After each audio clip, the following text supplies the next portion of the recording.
মাঝে মাঝে এলাকায় পাগলামি করতে আসতো।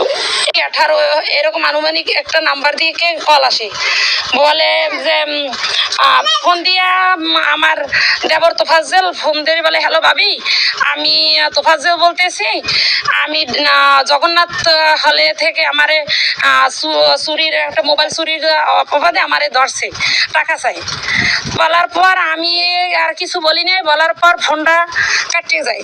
যাওয়ার পর ওই নাম্বার থেকে আবার ফোন আসে, ফোন দিয়ে বলে যে ওর সাথে কথা বলেন। তা আমি বলছি যে ওর সাথে কথা বলবো কি, ঝামেলা যখন একটা আপনার সাথে কথা বলি, আপনারা ওই ও তো চোর না, আসলে ও চোর না, আমি মানসিক ভারসাম্যহীন অনার্স মাস্টার্স কমপ্লিট করা একটা ছেলে, আসলে ওরে মারিয়ে না, ওরে ছাড়িয়ে দেন। এই